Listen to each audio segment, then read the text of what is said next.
Well, you're watching Good Morning Uganda Extra, an extended version of Good Morning Uganda, and Olive Monica Najuma sitting in for Robert Chirabo Nyonyitono. Now, we do continue our conversation that we had in Good Morning Uganda agenda, that is the impact Ebenezer schools have had on the education sector in Uganda. Now, joining me is Dr. Jova Byarugaba, who is the founder of Ebenezer Schools. Now, earlier, she did tell us about the goals of the school and where they are going and how they look at impacting the next generation in the next decade. But I would like to still have her tell us more about Ebenezer Schools, but this time round, I would like for us to start from the beginning. Dr. Jova, you're welcome back to Good Morning Uganda Extra. Thank you. I'm glad to be here and talk about the journey of Ebenezer Schools for 30 years. Yes.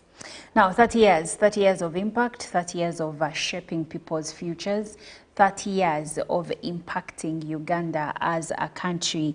How did you come up with this vision? Take us to the beginning. Yeah, incidentally, it was not my vision. Just God said, start a school and make sure the children get to know God, the children get values. That's how the vision came, that's how the vision was birthed. So in 1995, a friend of ours, Engineer Habasa Geoffrey, gave us a piece of land in Namwongo on credit. And in this, there was a Barokore church of iron sheets and papyrus mats. And that's how the school started, with only 4 children for the whole term. By the end of the year, we had grown to 35 children, where each one was paying 10,000, and it was also difficult for them to pay. That time, my late husband, Engineer Anthony Byarugaba, was alive, and he was the managing director of Par Engineering Company. So he came on to support the school with using his salaries and whatever little income he would come across.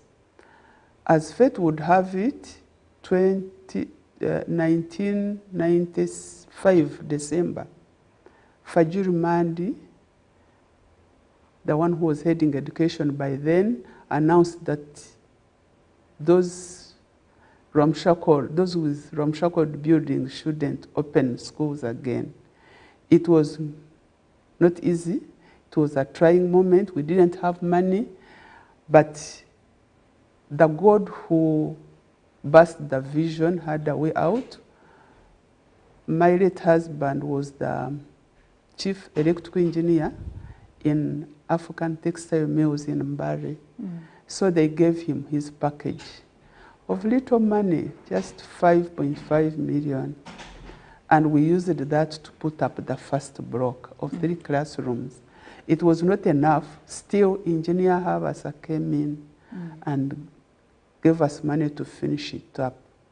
That's how now we got permanent structures. We didn't stop there. My late husband had to sell our house. We had built it in Mbare to acquire more land. And that's where we put the primary structures. Along the way, before we could really shape up the school, the Lord called him home. I'm so sorry. And now it had to be me and my God. But I want to thank God that along the way, he brought divine helpers. I would like to appreciate Engineer Habasa once again. May God bless him. He came in handy.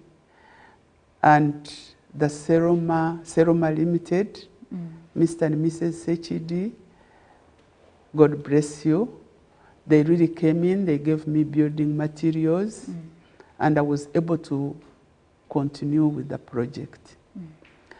Later on, Sadolin gave me all the paint.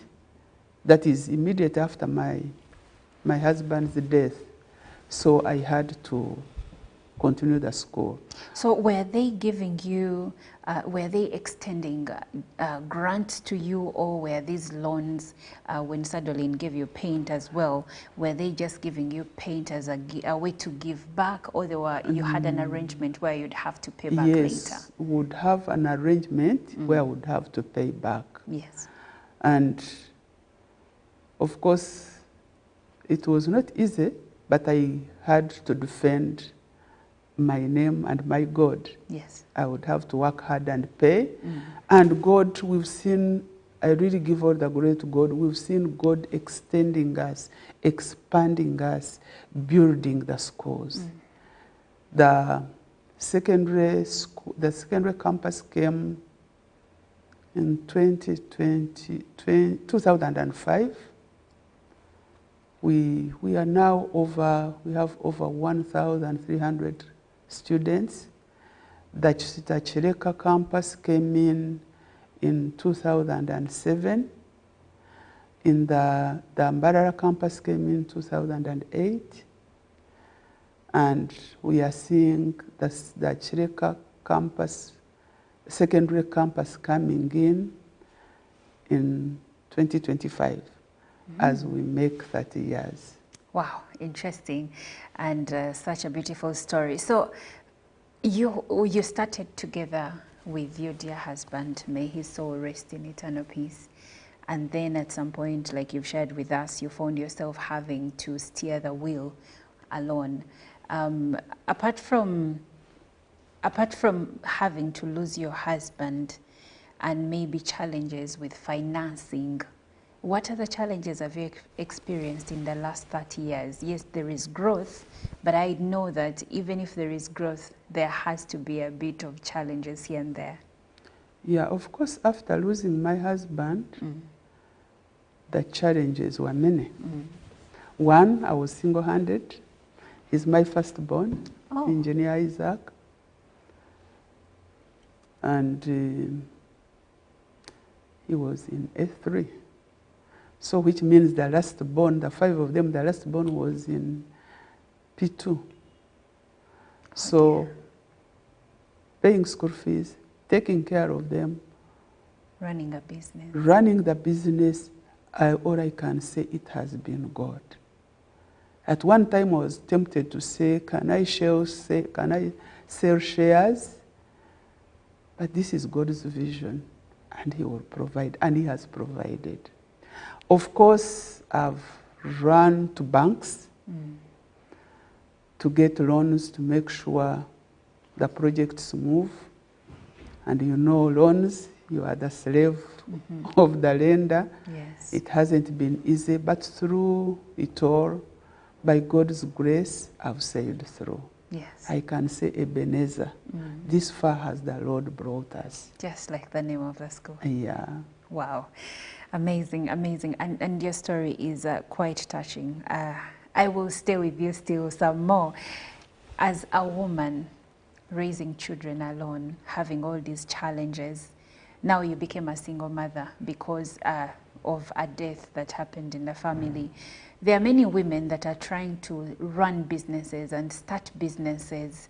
What would you say to a woman out there watching us? Maybe she has just become a widow.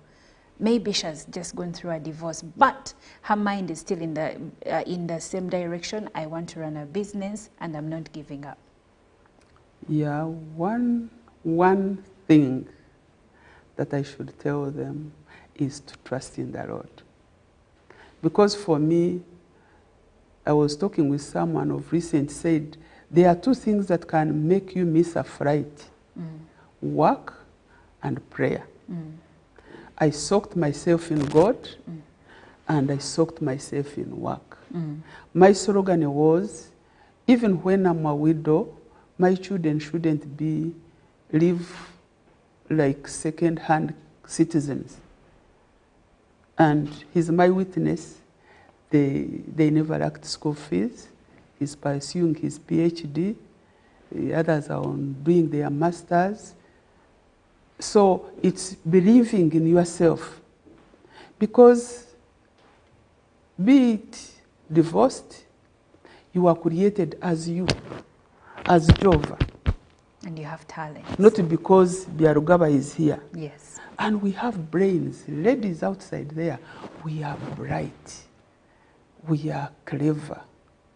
We have ideas. We can make it. Yes. If I could make it in 20 years of widowhood, then what about when the schools had just started? Mm-hmm. And the children were Just very young. started. The children were young. Mm. And it was to keep the legacy, his legacy. Honorable man, I wouldn't want his name. To my God. When you have faith in God and you give it your all, you will succeed. You don't need to run to a man to help you out with your orphans or with your children. You don't need to look up to anyone. Look up to God and look up to yourself. You will make it. I've made it. Anyone else can make it. Wow, today is Monday, and we have started with an inspiration message from Dr. Jova. And personally, as a woman, this is speaking to me, and I hope that it is speaking to you back at home. And for me, my takeaway from what she has shared with us is that look within you.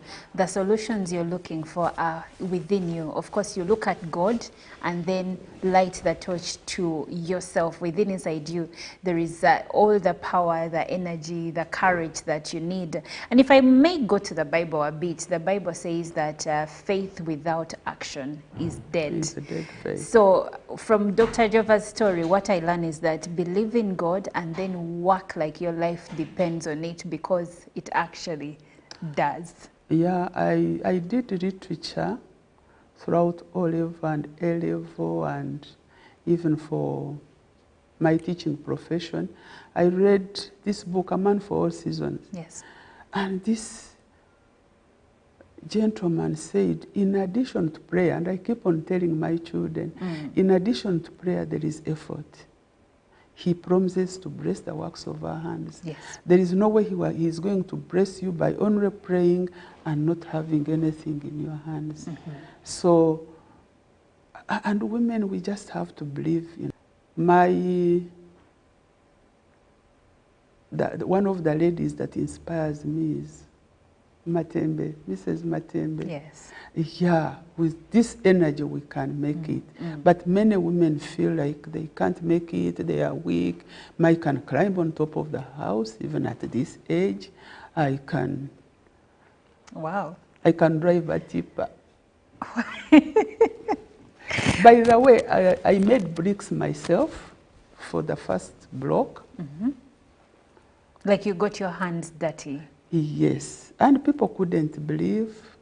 Of course, my husband being a managing director, it didn't go down well with him. They were saying, hey, the wife of my managing director is making bricks. I made them. I got sunburns, but I'm so grateful that now 30 years I look back and see something. Now, if the Chireka campus is coming on, we would be having 5 campuses, but one of the campuses, we gave it to a gentleman that worked with us for 20 years. So now we are adding, it would be the 6th campus, then the 7th campus, a single woman. Any woman can make it. A woman can make it. Yeah. Now, Dr. later, because I would like for us to talk about the vision of Ebenezer Schools, but I would like to leap Isaac Tumosime, who is the director of, one of the directors of Ebenezer Schools, into this conversation. Good morning, Isaac. Good morning. You're welcome. Thank you. Your mother's story is quite enchanting and uplifting, but I would like to talk to you not as her son, but as the director and Marie of Ebenezer as the first student in this vision. You are the first student. Interesting. Interesting. Ebenezer has not always had the vision that we have now, although the intention was always there, which is to ensure that whichever child goes to the school has the opportunity to be equipped with quality education, but also to be equipped to be transformational leaders wherever they go. And I have fond memories in my P4, P3. My parents were very, how can I say, intentional. I had the opportunity to work in the institution for some time as a bursar that early, to get to see how the ins and outs of the school go, to be able to witness do on a daily, you know, and I didn't understand it then, but looking back now, I can appreciate that there was quite a bit of effort that my parents put into ensuring that the school is one that is seeking to create transformation in our community, in our nation. And I've also had the opportunity to work as a headmaster for a short period of time. In my vacation, there was a gap, and they said, you know, there's no one. Can you sit in and, you know, take on the leadership? I can't. It was daunting. It was very daunting, but it gave me a perspective about leadership at that early age, but also helped me appreciate the, you know, the challenges behind running an institution, even just a short period of it. And I'm grateful to them for the effort and you know, the sacrifices they've made to make sure the school is where it is right now. Yeah. Okay. Now, as a student, what would you say were your benefits? How did the school benefit and shape, change your life? As you've heard her speak, I think she cannot say a word without having to go back to the scriptures and speak about God and his impact in her life. And I think that's one of the biggest takeaways all students go with, and I went away with, is the emphasis on the fact that, as the scripture says in John 15:14, that without me, you there's a lot that we can do, but there's much more that God wants us to do. And the school takes a student from a very early age through a journey of understanding who God is in their life, but also help them appreciate his role in creating a powerful destiny for them. And that's done every morning without fail. We have the scripture reading and prayer every morning for about an hour or 30 minutes. And the children, and for me personally, that's a very impactful thing, because it starts your day right, because you're starting it with God. The other thing also is the emphasis on work, because there's a lot of responsibility that's handed over to children to do work, whether it is peeling sweet potatoes and matoke for the girls, or washing their own clothes, not having to have people to wash for them, or ironing their own clothes. That sense of responsibility handed on to children early is something that has, you know, stayed with me. Yeah. All right.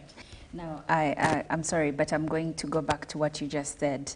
What are the responsibilities for the boys? Because you just mentioned peeling for the girls. Yes. So what are the responsibilities of the boys? For the boys, mostly it is they wash their own clothes. They are also responsible for cleaning their rooms. They also take some roles that can be done, like sweet potato peeling. They do that as well. Yeah. Yeah, I asked you this question because today you've had the conversations around gender roles and things like basic life skills like cooking, and the argument, there is the proposers and the opponents, and the argument by the proposers are saying cooking and eating, I mean, they work hand in hand. So if you must eat, you should know how to cook. And if institutions are saying girls are peeling and boys are not, isn't there a gap of some sort? I agree with you. Yes, there is a gap, and one of the things that has begun to happen in the last 3 or 2 years is we've begun the clubs, and in those clubs we also have cooking classes, and it's amazing that you see the boys, excited about being part of them, whether it's just baking a cookie or a cake, and see that from raw material into something finished, which is good. But also, yes, it's important for men to take also part in those responsibilities that women take part in, which is something that we hope we can empower the young boys to understand that, that the roles should not be, there are defined roles that the scripture defines, but yes. things like cooking and cleaning are not really supposed to be gender specific. Yeah. Yes, yeah. I like that. I like that. And let's face it, some of the world's best chefs are men. Yeah. So I don't know who or why someone one day sat and said women belong to the kitchen alone. But let's talk about profound. What does that entail? Well, first of all, profound learning is an experience. You cannot define it very well. You have to experience it. It's an experience. But it's also an imagined property, and it comes about when brain-based learning is given to empowered learners, empowered students. That's one. But also it emerges when a culture, because culture is how we do things here, and it emerges when the culture in the classroom is one which is supportive, which encourages a growth mindset, one that supports students to be responsible for their learning, and that is combined with the ability for students to go above and beyond just waiting on a teacher to lead the process of learning. But also it emerges when there is collaboration, meaning students are allowed to engage in activities that allow them to go through what they call shared learning, because we've discovered that the students learn better when they work together. And it also emerges when the focus is not summative assessment, but it is formative assessment. And in our schools, most of the schools, especially the traditional schools, the emphasis a lot is on summative assessment, meaning end of term or beginning of term. And when these properties are put together, so there are 9 elements that are embedded in profound learning, and I've just spoken about some of them, and I'll just highlight them. The first one is a culture of trust. And here what we mean is, instead of a situation where the teacher is abusive, is commandeering, is, belittles children, you're creating a situation in the classroom where a teacher is supportive, a teacher loves what they are doing and loves the children, a teacher is seeking for ways to empower a learner to have what they call a growth mindset. So there's a fixed mindset and then there's a growth mindset. Now, a growth mindset means that I have the capability to improve, that I was not born a mathematician, but I can gradually learn and get better at mathematics. That's one. And a fixed mindset is, this is who I am, and you hear that in the classroom. This is who I am, I can't do this, I can't do that, and emphasizing that growth mindset. But also, it's where a teacher emphasizes in that culture the need for working together instead of competing. So it is emphasizing constructive competition instead of destructive competition. The business of putting lists of students who's the best and who's the last, that actually disempowers students. And so creating that kind of culture. So that's the first thing. Then the second one is switching roles. Instead of teacher-based system of education, we are focusing now on how do we continuously switch roles, where at any one time a student can become a teacher and a teacher can become a student. The teacher can become their role as a teacher, and the teacher and the students can become learners in that environment. And we even have a special name for teachers. And teachers, we don't actually call them teachers. I'm just using teachers because that's what's commonly known. What do you call them? We call them designers of learning. So what do the students call them? The students also call them designers of learning. So the reason why we move that away is when you look at the education system, it was designed in the 1900s where we needed clerks, we needed people to go into factories to do certain specific skills. But we are now in the 21st century, and very soon we are getting into industry 5.0. And yet our education system, the way we do the teaching, has not changed. It has remained the same. In other countries, they are beginning to change. They changed long time ago, but we are still doing the same thing. And this particular imaginal learning is coming from that, direction, that there is a need to change. Our education system is obsolete. And so we need to introduce a system of learning that actually prepares our learners to become future-ready leaders, such that when they are put into a situation where they have to work with AI, they are not, aghast and wondering, what is this? How am I going to, manage all that? So that's the second one. And the third one is brain-based learning. And in brain-based learning, simply, to put it simply, is there's a way that God designed us to learn. And unless we bring those kind of situations in the classroom that support learning, learning doesn't happen. Unfortunately, most people think that learning is happening, but actually what's happening is, they call it rote learning, where you're just memorizing facts, regurgitating them in a test, forgetting about them, moving on. And unfortunately, that's not learning. And we want the children to be able to be lifelong learners. So we equip them with the kind of skills through brain-based learning that enable them to continue the learning process. Yes, they'll still be able to remember the facts, but they'll go beyond the facts and be able to say, how do I appreciate this and apply it wherever I'm going? So that's brain-based learning. And in that, it has 6 particular aspects that have to appear in the class. The first one is novelty. So in this, the teachers, when they come into the classroom, it's not the same thing. You know, when you go in a traditional classroom, it's always the blackboard, the teacher comes, he talks about the topic, writes on the blackboard, asks a few questions, lesson ends. Same thing repeats day and day. Not much interaction. Exactly. So what happens is the brain just goes to sleep. So the teacher is there, yes, he's engaging, he takes his 45 or 2 hours talking. He thinks that he has actually engaged in learning, but nothing has happened. The children are just taking notes, memorizing the facts they can, and they go on.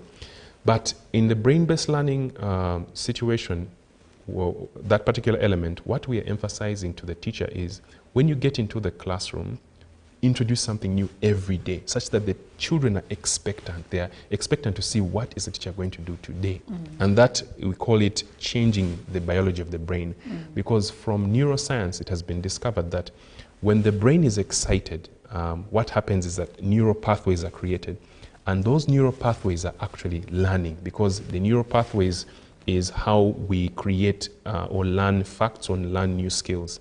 So when you create novelty, when you create choice, for example, if a teacher comes, and one of our teachers did this, they were supposed to do research. It was a science, English lesson, and they were supposed to do research about the practices we do, traditional practices, whether it is marriage or what the Muslims do or the traditional marriage. And they were doing a lesson on developing vocabulary from those 3 particular aspects.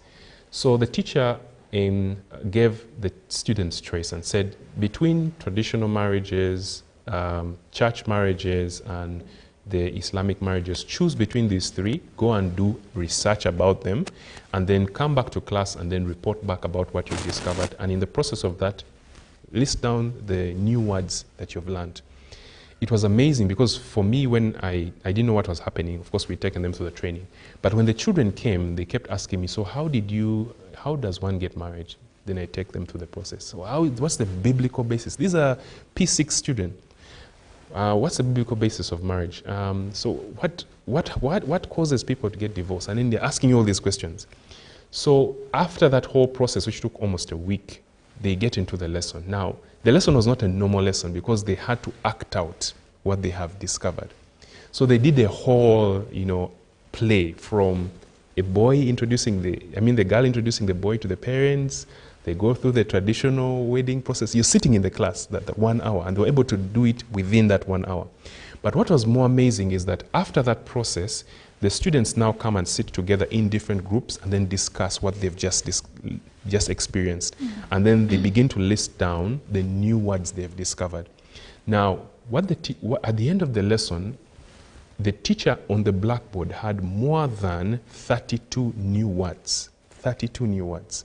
And yet the curriculum only required them to list a vocabulary of only 6 words. They had discovered 32. So imagine that child who is going to be sitting in an exam on that particular topic. You can't say this is not the paper. You will not compete with that child. So that's brain-based learning, and that even applies to sciences. I can give you an example for sciences. For sciences, yes, they were doing the respiratory system, and the teacher did not know that actually these children know about what he's going to teach. So we encouraged him to approach the lesson differently. Come into the class with balloons.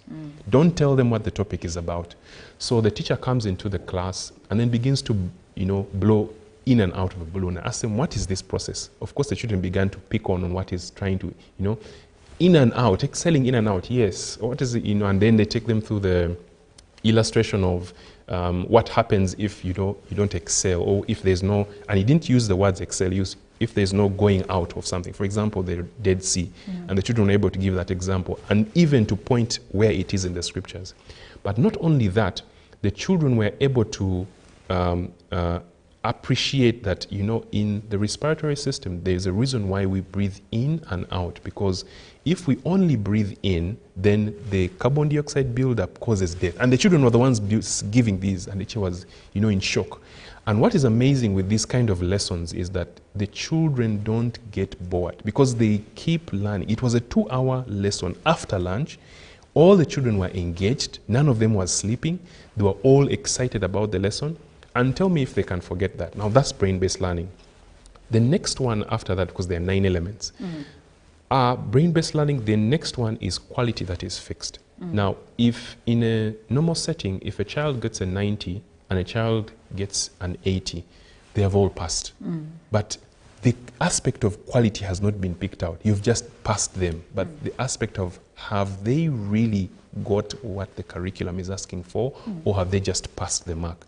So in quality, what the teacher now emphasizes on is, can I create benchmarks for my children? Things that they can look at and say, if you do this, this, this, and this, then you have passed the quality mark. Not just if you've got 90 or 50. If you ask a child, a child who got 80 and a child who got 90, why did you pass this paper? It's because I got more marks.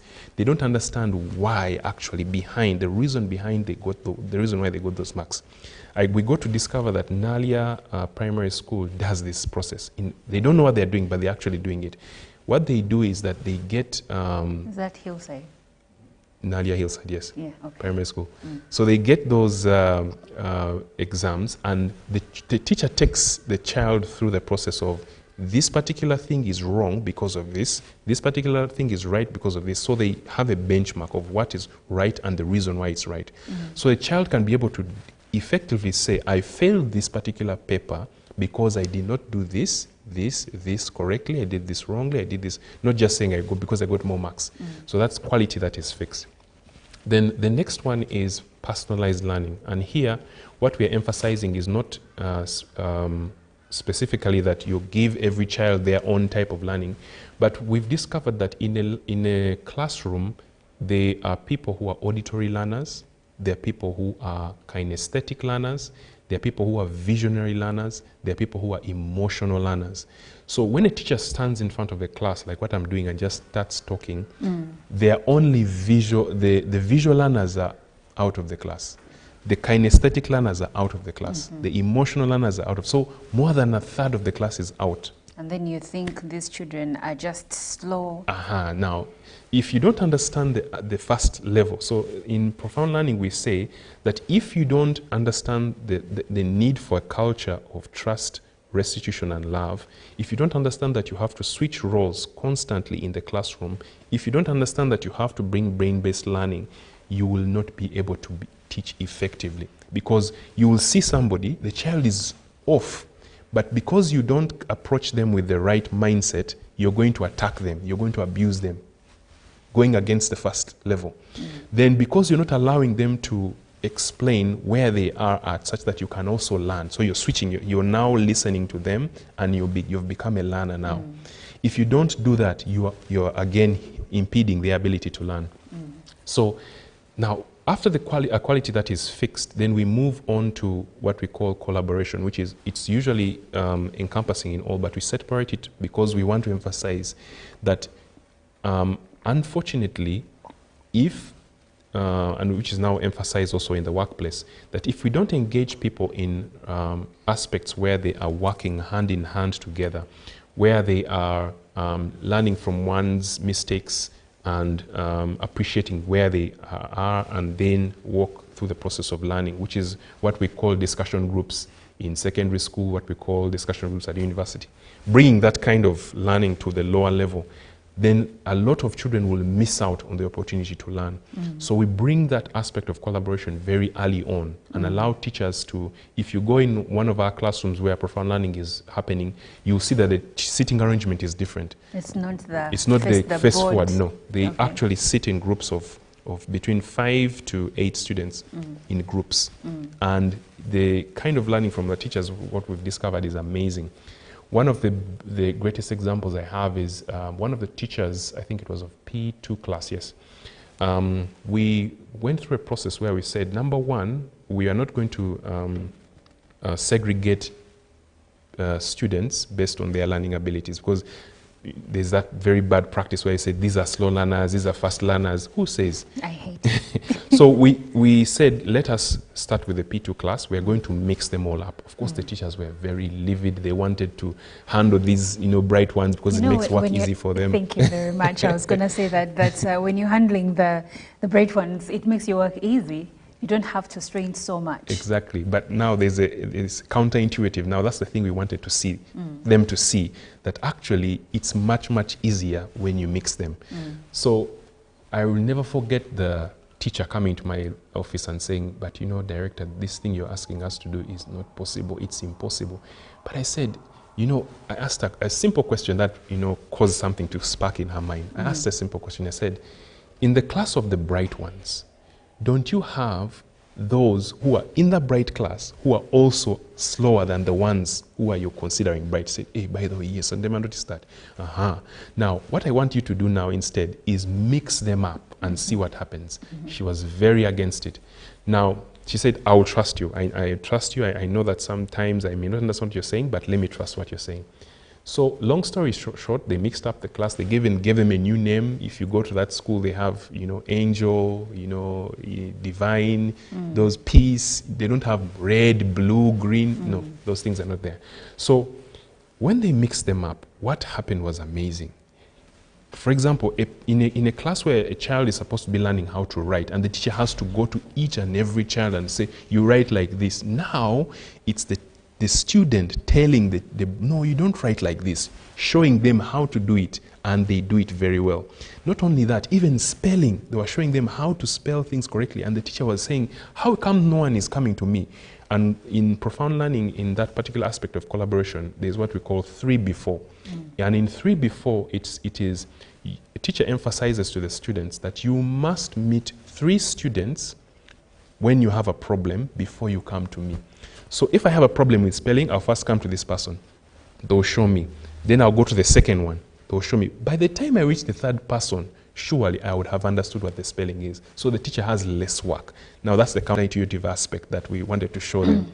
Now, as if that's not enough, that particular class, we have 3 campuses for our primary school. That class was the best over all the other campuses, which is the other aspect of profound learning. What profound learning does, because you're bringing into this learning environment the kind of experience, as I said at the beginning, that God designed. Someone said that imaginal learning is designing the environment the way God intended learning to happen. What happens is that the majority of the learners become excellent because they are being put into a situation where they are learning the way God intended them to learn. The other one is the last one, which is creating future-ready leaders. In profound learning, there are 7 habits sized. And for us, what we've decided to do is to bring in what we call the leader in me approach, which I'll talk about later. But in profound learning, we emphasize, just like we are checking how they're doing in math, how they're doing in SST, we're also checking their character development. How are you doing in terms of, supporting others? How are you doing in terms of taking responsibility for yourself? How are you doing in terms of keeping time? Things like that. So in the whole process, it's helping us to achieve our mission, which we said that our mission is to provide holistic education that challenges the mind, the heart, and the hands. And profound learning effectively helps us to achieve that. And profound learning is not an idea we've developed ourselves. It came out of a very amazing opportunity we got to have when the Center for Advanced Strategic Leadership, CASL, organized a conference called Education Futures Conference. And they were talking about what the future of education should look like. And they invited in a certain Dr. Tom Rodmick from Canada. And he has been doing profound learning for over 20 years in Canada. And he was showing, speaking about how it has impacted the students there and how it is going to impact the students in Uganda if people adopt it. And for me, it was like he was speaking to me and to her. Light bulb moment. For me, it was a light bulb moment because I was saying, how do we bring the highest quality education to the most disadvantaged at an affordable price, where they can get the kind of education that people in Cambridge or those international schools get? And this was the answer to that. And it's quite intriguing, because what you have explained in profound learning is something that I see easily fits into the competence-based curriculum that we have at secondary school. Can I qualify that? Okay. Now, there's something I'd forgotten to say. We had a group of students who we took from P4 all the way to P7 through profound learning. Now, they go to secondary school, and then we begin to hear phone calls from headmistresses, headmasters, parents, asking us, what did you do to these children? Because in the secondary setting, as you've said, it's competence-based, it's already student-centered. Yes. So for them, when they go in, they know what to expect. And what happens is that those students are now becoming the leaders without anyone even competing. They just say, no, this person should be our leader. This person should lead. She's become a prefect of this, because they see that they have the knowledge and the competences to be able to effectively fit in that environment. And for us, it's just an answer to our prayer, because our vision is to raise generations of God-honoring leaders who go out and transform society. Even if it is just a society of this, their seniors 2 or senior 1 class, they are already becoming leaders. They are already creating transformation where they are. And for us, that's an answer to prayer. So yes, indeed, it fits so perfectly well with the competence-based, Well, I am speaking to to Dr. Jova Byarugaba, who is the founder of Ebenezer Schools, and also I am speaking to Isaac Tumsime, who is one of the directors at Ebenezer Schools. Now, Isaac has he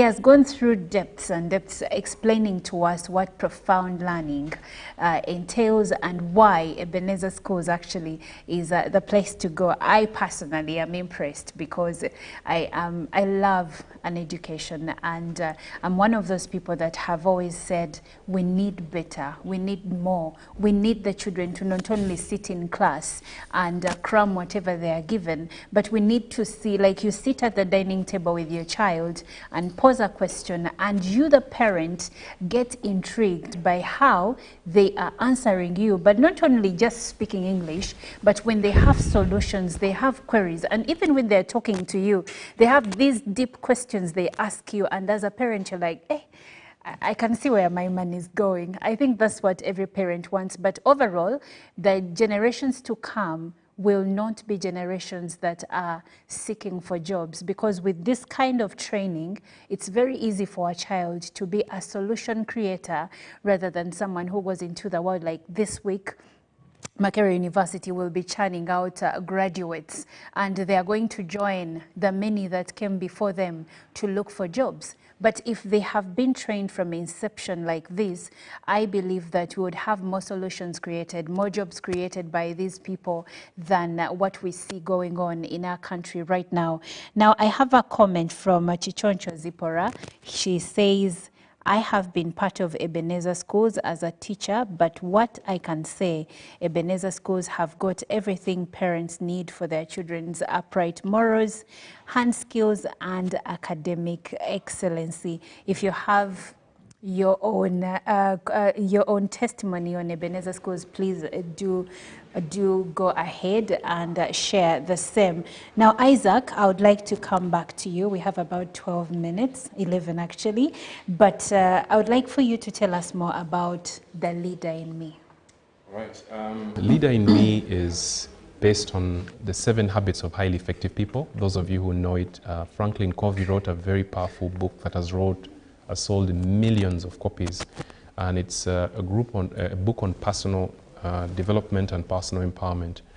And Leader in Me is, remember I mentioned in when I was talking about profound learning, is the need to equip students with leadership capabilities or character traits that can be measured and followed through and developed. We began to realize that the more we interacted with profound learning, the more we realized that actually those leadership capabilities, the best way to transfer them is through a structured program of the 7 habits of highly effective people called Leader in Me. And that's what Leader in Me is actually the 7 habits of highly effective people for children. And for the 7 habits of highly effective people we have, the first one is to be proactive, meaning be wherever you are, be a change agent. Seek for ways to create change, because change is the only constant that we have. The second one is put first things first, meaning emphasizing the need for students to have a mission, not just be roaming through life and just going through life aimlessly, but having a purpose behind which they exist, even at an early age. And it's amazing how that can be articulated for children. I'll not go into the details. The other one is beginning with the end in mind. I think I've talked about that. And that also talks about whenever you're beginning something, first think about, why am I doing this? And then pursue it.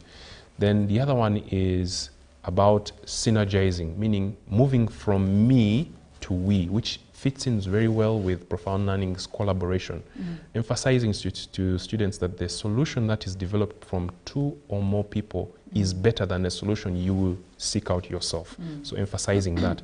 Then the other one is sharpening the saw, emphasizing to them that there is a need to, even though we have to work, even God worked 6 days and rested 7. So that's one, rest, but also improving yourself, not saying that this is who I am, which fits so well with fixed versus growth mindset. Seeking to improve yourself spiritually, mentally, and also with skills. And then the other one I've forgotten, sorry. But those are some of the habits that we want to emphasize in the students. And we're not doing it alone. We've partnered with Franklin Covey's authorized trainers here in Uganda called SEM Group. And we believe that if we can empower, first of all, we're going to empower the teachers to understand what the 7 habits are, because one... I had conversations with some people from UNAIB regarding the competence-based curriculum, and they say one of the biggest problems they've had are the teachers, because they are set in their ways. They are actually, the UNAIB spokesperson, Jennifer, one time said that some teachers were thinking that the curriculum was a joke. They refused to adopt the newness of it, saying, things will go back to what we know. So I hear you when you say we need to teach the teachers so that they have a proper understanding of these habits, so that now they can inculcate them or, teach the children about them and make sure that they are followed through. But you can continue. Actually, there's just a report that has been produced by the World Economic Forum, and it is projecting what's going to happen in 2030. Unfortunately for teachers, one of the roles there are many roles that are going to going to be lost. One of them is teachers.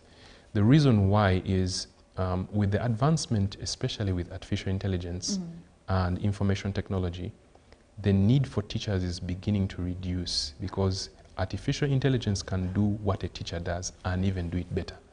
Can I attest to that? I have a 10-year-old daughter, and I was going through her tablet, and I realized that she keeps having these brain-challenging conversations with AI. I was so intrigued. Like, she asks a question, and AI will break it down according to her age. Very interesting. And actually, universities now, it's a trend that started before COVID and it was accelerated during COVID. Universities now are moving away from physical courses to more online courses.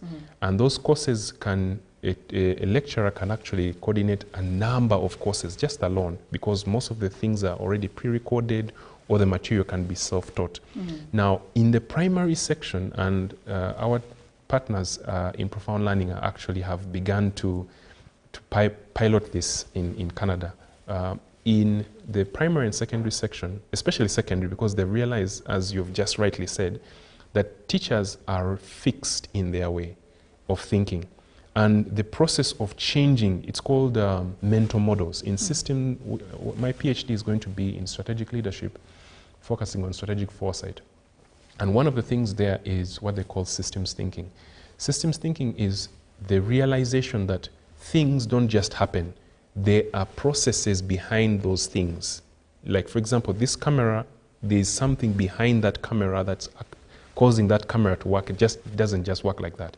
Or a teacher comes into a class not because they have to come to a class. There's a thinking behind that, why they do the things they do.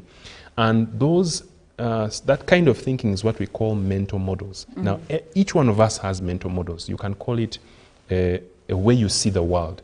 And unfortunately, and I'll go back to the teachers have a way they see the world. And to change someone's mental model is more difficult. They say it's better to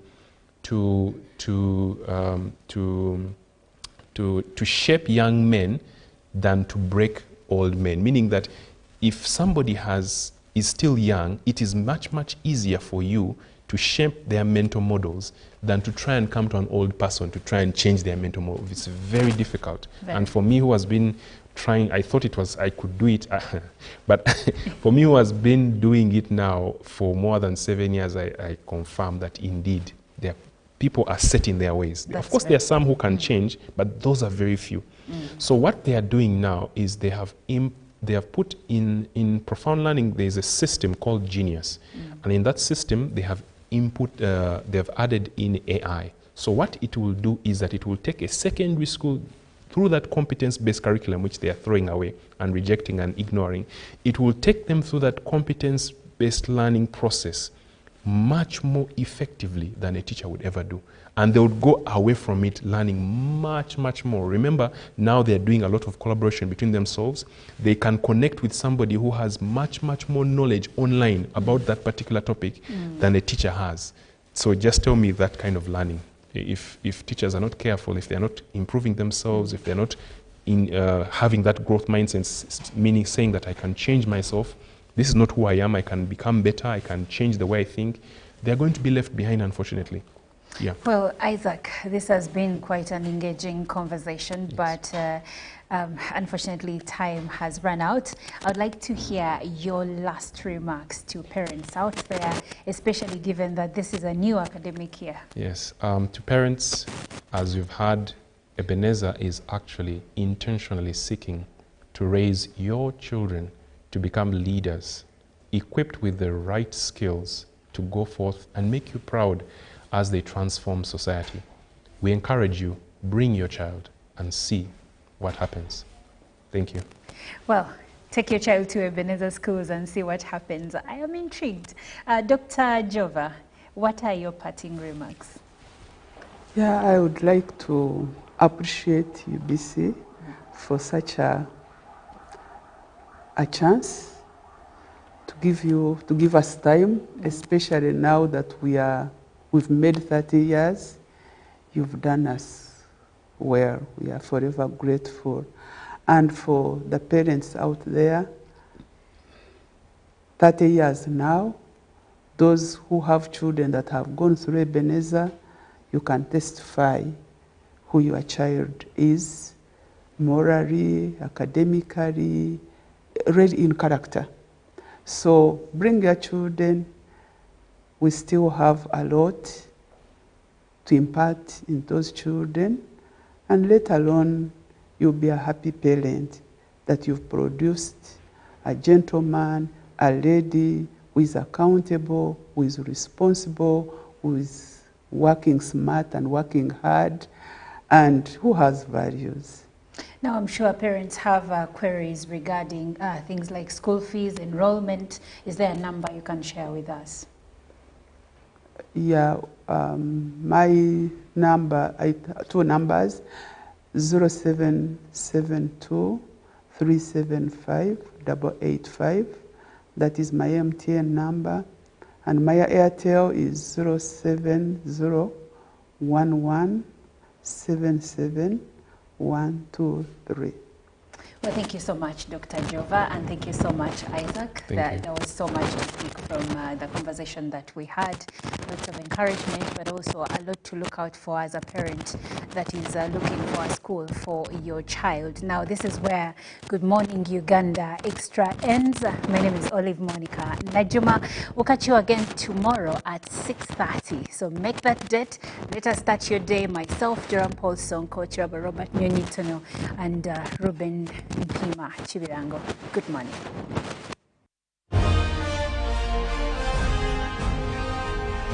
Live from UBC Studios in Kampala.